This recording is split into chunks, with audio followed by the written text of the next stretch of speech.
This is the Olympus M.Zuiko 9-18mm F4 to F5.6 with the model number EZ-M918. It was announced in February 2010 and a Mark II version of this is available. So the Mark II was announced in January 2024 and it was an OM System lens. So the only difference between this and the newer Mark II version of this lens is that the texture on the zoom ring and the focus ring is different, and also instead of being silver here, it's black.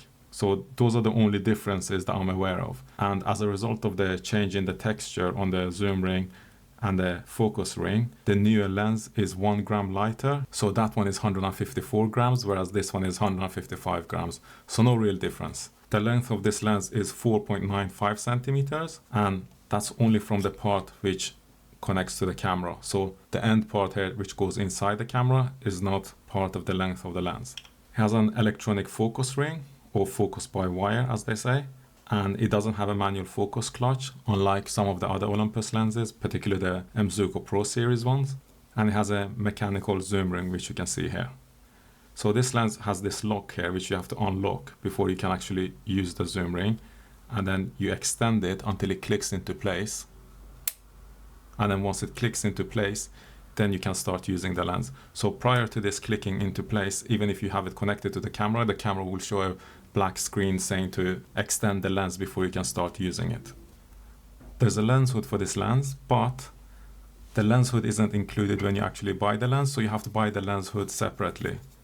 And the model number for the lens hood is Olympus LH-55B.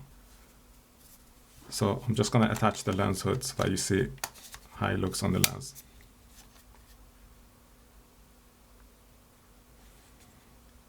The front lens cap for this lens is the Olympus LC-52C, and the 52 refers to the filter thread size of this lens, which is 52 millimeters. So if you can see the number 52 there. And the maximum aperture for this lens is f4 to f5.6, depending where in the zoom range you are. So at the widest is f4, and then once you zoom in all the way is f5.6.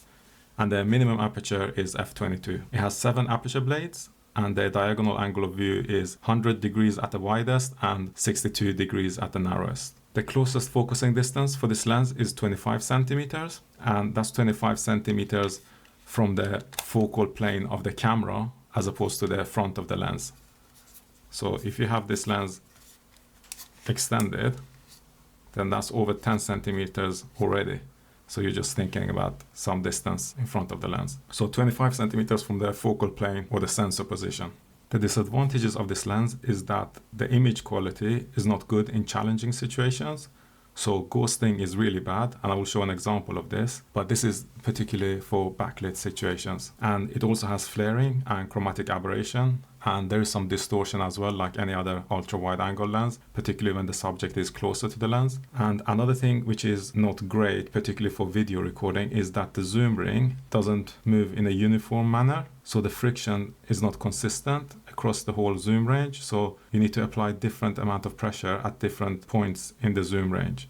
So if you're using this for video recording, you won't get a smooth zooming out and zooming in. So that's something to keep in mind if you're using this lens for video recording. But for photography, that doesn't really matter.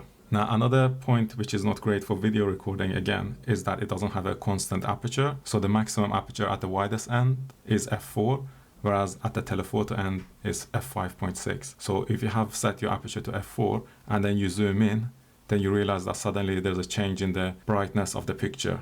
So the best way to use this lens is to set it to f5.6 or a higher f number so that you get a constant aperture with the lens. But obviously f5.6 and above might be too dark for certain situations. This lens is not weather sealed, unlike the M.Zuiko Pro series lenses. But despite all the disadvantages of this lens, this is actually the lens that I use to create YouTube videos. So whenever you see me talk about any other peripherals, this is the lens that I'm using to record that. And the reason I do that is because this lens has quite a few advantages, and one of them is that it's really small and really light. So it's easy for me to attach this to a small camera and attach the camera for overhead shots. Whereas if I had a heavy lens, that becomes a little bit more impractical, or I need a bigger setup to be able to cope with that heavier amount of weight. So in that sense, for this purpose, this lens is really good.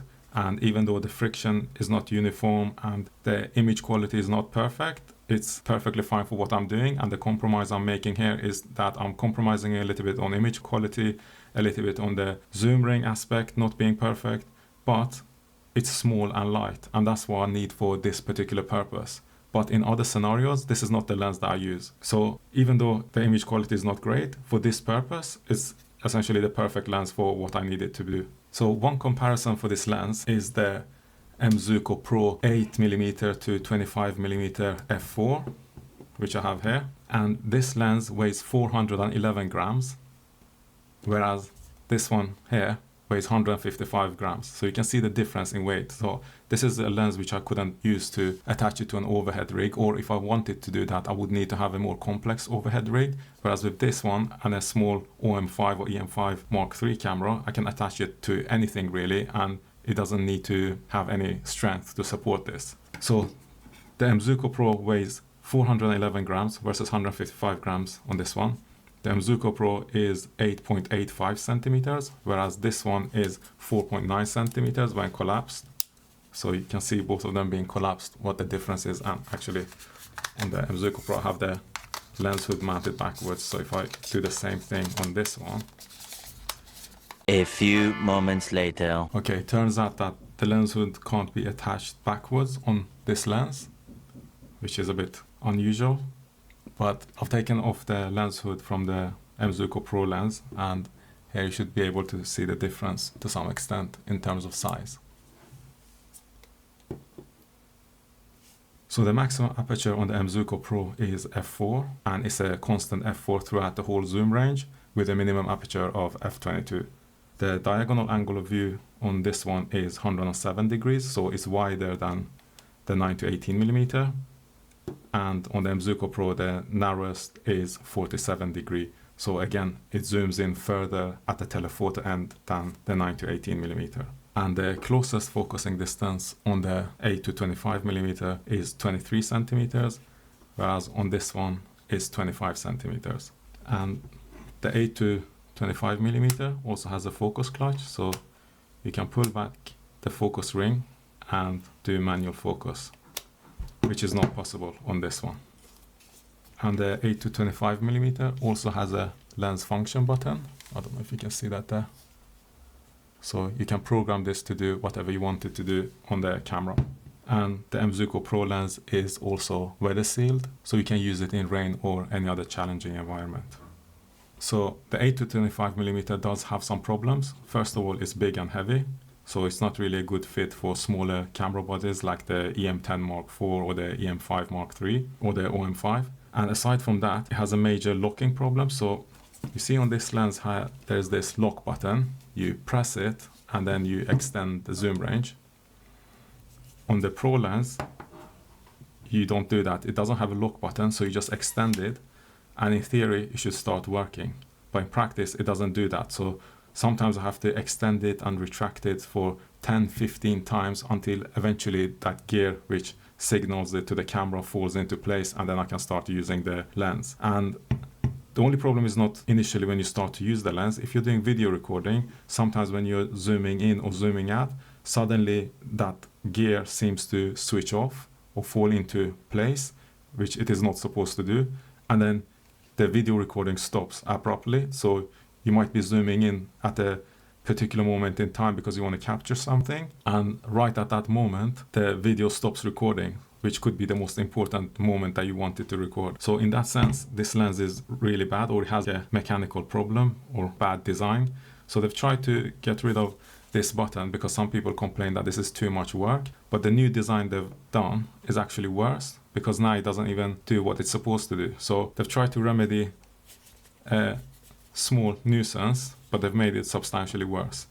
So this lens is better than the 9-18mm in almost every way. So it has a substantially better image quality. They're not in the same class in terms of image quality, but it's bigger and heavier and has a lock problem. Another lens to compare this to, which I don't have, is the Olympus M.Zuiko Pro 7-14mm f2.8, and that lens weighs 534 grams, which is substantially heavier than this one, since this one only weighs 155 grams. And that one has a length of 10.58 centimeters, whereas this one is 4.95 centimeters. So that one is twice as big just on the length, and also it's wider as well, and it weighs more than 3 times this lens. But that one has a maximum aperture of f2.8, and that's a constant f2.8, whereas this one is f4 to f5.6 at the maximum, and the minimum is f22 for both of them. And that one has a diagonal angle of view of 114 degrees at the widest and 75 degrees at the narrowest. And the closest focusing distance on that one is 20 centimeters, whereas on this one is 25 centimeters. And that one also has a manual focus clutch, it has a lens function button, and it's weather sealed to IP53 rating. So that lens is better in all aspects than this lens, apart from the fact that the maximum focal length on that one is 14mm, whereas 18mm on this one. And that one is significantly larger and heavier, and obviously more expensive as well. In terms of what's included in the box when you buy this lens, there's an instruction manual, a warranty card, a leaflet, and a front lens cap with the lens itself and the rear cap, but the lens hood isn't included, so you have to buy the lens hood separately. Anyway, let me know if you have any questions about this lens, or if you want me to compare it to any other lens. Okay, I'm gonna include the unboxing here, but I might speed up certain parts of the video just to make it quicker, because there isn't much to the unboxing. So essentially you get the lens, and the lens comes with a front cap and a back cap, and just kind of showing you the lens, how it looks from different orientation. And then you have the unlock button, which you need to pull in order to extend or retract the lens. And I'm going to connect it to a camera, so I'm going to take off the 9mm fisheye body cap lens, and I'm going to attach this 9 to 18mm on. So this one is a rectilinear lens, and we have to line up the red dots for the lens to go in place. So I'm just going to twist it in place, and you can see that I have the E-M5 Mark III here. So a small lens on a small camera body. So I've extended the lens, so now it will actually work. And that's the unlock button, which you need to push in order to extend or fully retract the lens. So once the lens is fully retracted, even if I turn on the camera, you won't be able to actually see anything. So the camera will provide a message instructing me to extend the lens before I can use it. So you'll see that here. So the lens is retracted, and it says that the lens is locked, so you have to extend it in order to be able to use it. So I'm gonna extend the lens, and we should be able to use the lens now. So there you can see all the different settings are showing now, but I have the lens cap on, and that's why there wasn't any image. So I'm gonna just take off the lens cap, and now you should be able to see an image on the LCD of the camera now. And that's the image of the bubble wrap. And that's the lever that I have to push again in order to fully retract the lens. So there you can see that again, the lens is locked. So it says you have to extend the lens before you can use it. And the lens hood doesn't actually come with the lens, so you have to purchase the lens hood separately. And I think OM System has now changed this model, including lens hoods with older lenses. So that's a good thing, you don't need to purchase it separately, but everything is included in the price anyway. But it just makes it a little bit more convenient when you buy a lens, it comes with a lens hood, because I think a lens hood is necessary, particularly for wide angle lenses that can cause flare. So I think if you buy the Mark II version of this lens, it will actually come with a lens hood. And the lens hood model is LH-55B. Anyway, and I think that's pretty much it. So I'm gonna attach the lens hood to the camera just so that you see how it looks on the camera. And one interesting thing about this lens hood is that you cannot actually attach it in reverse. So if you wanted the lens and the camera to take up less space in your camera bag and attach the lens hood in reverse, you won't be able to do that with this lens and this lens hood. I'm not sure whether this has changed on the Mark II version of this lens, because the new lens hood does have a slightly different model number on the Mark II. So maybe on the Mark II it's possible to attach the lens hood in reverse as well, which is not possible on the version that I have, which is the original lens and the original lens hood as well. Anyway, if you have the Mark II lens or the newer lens hood, then let me know as well, because that would be interesting to know. And if you have any questions about this lens or this lens hood, then let me know and I will respond to as many comments as I can.